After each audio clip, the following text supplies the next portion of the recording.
What's happening, guys? Today I'm going to talk about how long is too long to diet. I pretty much guarantee the answer is going to surprise you, and I'm also going to show you an example of a client of mine who has been dieting for a pretty long time now and still getting some pretty good results, and explain why this is and what we need to look for when it's time to stop.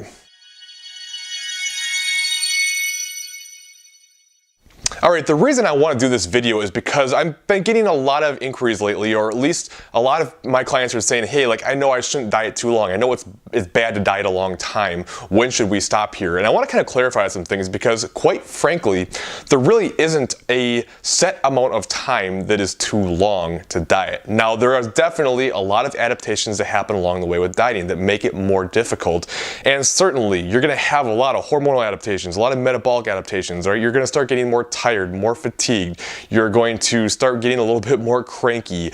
There's just going to be a lot of things that are going to happen from dieting that there's just no way to avoid this. At some point, it's going to happen, right? It's just the body's normal physiological response to dieting. It's something that you just can't do forever and not eventually start to feel it. However, just because we have these adaptations and just because your metabolism does adapt down to these lower calories does not mean that you are doing any damage and that you're screwing yourself up for the future. It's just you've got to make sure you're smart about it, and you especially need to make sure that you're smart coming out of the diet, which is especially what I want to talk about in this video. Alright, so let me give you an example of my client Stephanie here. She has been dieting now for almost 50 weeks. She has lost about 53 pounds at this point. She started at 196, she's down to 143. So obviously she's seen some pretty fantastic results, but she's also been dieting a really long time. Now, before we get too much farther, I want to say one thing up front, and that is that she was in a really good position metabolically when she came to me. So I didn't need to do anything like go through a long reverse diet or anything like that. She was already in a good spot because she came to me after having a child, which pregnancy is basically like the ultimate reverse diet, right? This is something that I see just really benefits a lot of women is just that it almost forces them to stop dieting, right? A lot of people diet on and off all the time, but once you have that child, all right, you now have a reason that you need to bring your calories up and you need to make sure that you're not starving yourself all the time. So it's like you are literally forced into a 9-month plus reverse diet, something that not a lot of people have the patience for. So when you go through a pregnancy, once you come out of it, you are in a good spot metabolically because of the extra food that you've been eating. So she started in a good position. Now, like I said, she has been dieting for almost 50 weeks. However, she hasn't really been dieting that entire time, right? Part of why the process is still going well for her is because we have taken several diet breaks along the way, all right? So we have not just pushed the pedal to the metal all the time. I've talked about diet breaks a lot. I'll link some videos at the end of this one so you can check them out if you didn't see them previously. But diet breaks are so beneficial to keep your body from adapting hormonally and metabolically and keep the process going. Not only are they beneficial physiologically, but just mentally having that break can really help a lot as well. So she's done a few diet breaks. She even had one where it was basically like, I'd almost call it like a mini reverse, right? She did a diet break to start, and then we ended up reversing her for like 7 weeks through the holiday season, rather than try to push a diet through the holiday season when it just doesn't make a whole lot of sense most of the time. We took a little bit of a break. We worked on bringing her calories up. We got her in a better spot metabolically. We kept the adaptations from happening. And when she came back, she was in a spot that was just in a really good position to continue to see results. So there's been breaks along the way. She hasn't just dieted dead on nonstop for 50 weeks. That is really inefficient. We don't want to do that. And that's part of why a lot of people struggle, is they just never take a break and they just go hard and grind themselves into the ground until they can't do it anymore. And because of this, we really haven't had to do anything too drastic, right? So she started around 1,800 calories, doing very minimal cardio. I had her, I think, around about a half hour per week, and it was kind of hit and miss for the first couple months. So she wasn't doing a whole lot of cardio to begin with. It was basically just diet. And now we are on week 50, and she's down to about 1,500 calories, doing about 2 hours per week of cardio. So obviously the cardio has come up, the calories have come down, but really, if you look at the whole 50 weeks, that's not too drastic.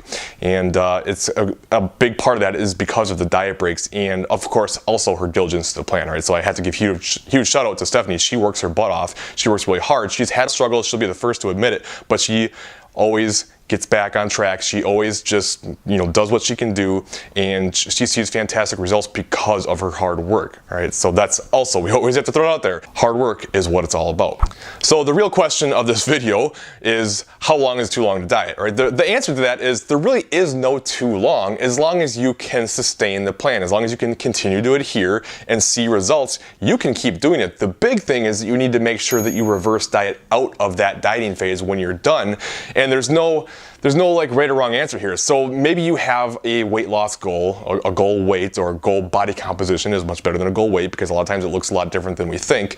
But regardless, maybe you reach your goal, maybe you don't. That doesn't mean that you can't stop dieting. So either you reach it and it's time to reverse out, or you just get to a spot where maybe you're just grinding really hard and not seeing results. Your calories have gotten really low, your cardio's gotten really high, and you're just not seeing results, and you just can't fathom yourself making any more changes. Okay, now it's time to stop. Let's reverse out for a while. Let's give the body a break. Let's come back to it later. So as long as you reverse out properly, there is no too long. You're not gonna damage your metabolism. Your metabolism will suppress. There's no way around this. As you diet, your metabolism is going to suppress, and you're gonna get to a spot where it's going to be running slow. But as long as you take the time and diligently reverse out and put yourself in a better position again, you're going to be able to keep those results, or at least keep yourself in the same rough spot, and maybe go through a little bit of a building phase and then come back and diet the rest off later. The thing that most people screw up is they diet hard, they either reach their goal or they get to a spot where they just can't adhere anymore, it's just gotten too difficult, and then they just give up and they just say, screw it, it's not worth it anymore. Go back to their old eating habits with a completely suppressed metabolism, gain all the weight back and then some, and then try it all over again. That's the nightmare, that's the disaster we need to get away from. So it's okay to stop dieting if you've been dieting for a long time or even a short time. If it's just not worth the effort anymore, that's fine.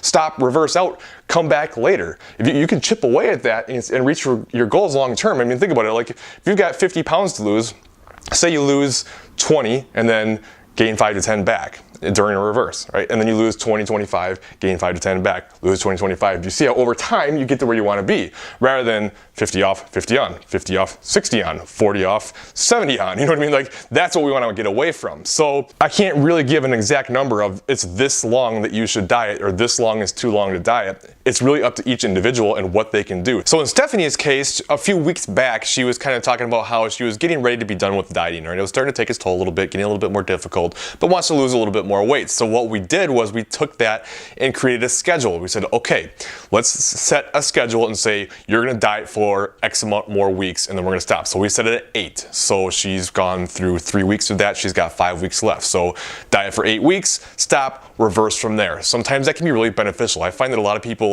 do really well if you actually set a schedule. So that might be something that you want to do for yourself next time you go through a cutting phase and say, hey, I'm gonna diet for this amount of time and then stop. Because a lot of times we have a really hard time sticking to the program if there's no end date, right? We feel like we've got all kinds of time, there's no worries, and then we don't stick to the program as well because there's no urgency. And without urgency, there's usually not quite as much effort, all right?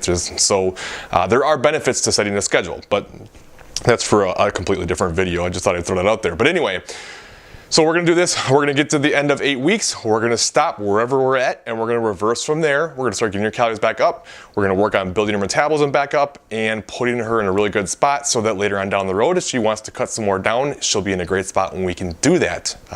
Rather than trying to force it and say, hey, I wanna get to X weight, and just trying to force it even though you kind of like feel miserable and are not enjoying the process, feel really run down and just really having a hard time getting super emotional, which is a normal part of the process of dieting. It's part of the hormonal response to dieting. So if you find yourself getting like super emotional all the time from, or at least while you're dieting, that could be part of it. Understand that it doesn't mean that you're weak. It doesn't mean there's something wrong with you. It's just a normal response to dieting, but we have to push past that and get beyond that and still do what we need to do. But if it's getting too hard, okay, stop and reverse, right? It's still a really difficult part of the process. The diet after the diet is really difficult, and I have a video coming out actually going to be talking about that pretty soon.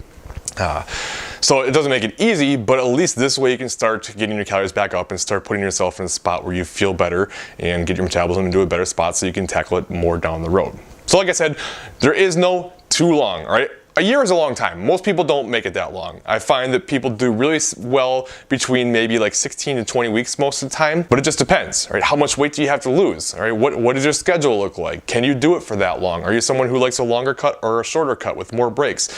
You know, it all depends on each person, your preferences, all those things all matter. But the point of this video is I wanted to say that, like, if you've been dieting for a long time and you're still seeing results and you're still doing fine and you want to keep going, but you're worried about that you've been dieting too long and you're going to do something wrong to yourself, that's not true, right? You're going to be fine. You just got to make sure that you are diligent about coming out of the diet, and that's where most people screw it up. So anyway, hopefully this video helped. If you have any questions, please let me know. As always, if you liked the video, I would really appreciate a like. Let me know your thoughts below. Subscribe if you have not already, and I will talk to you next time.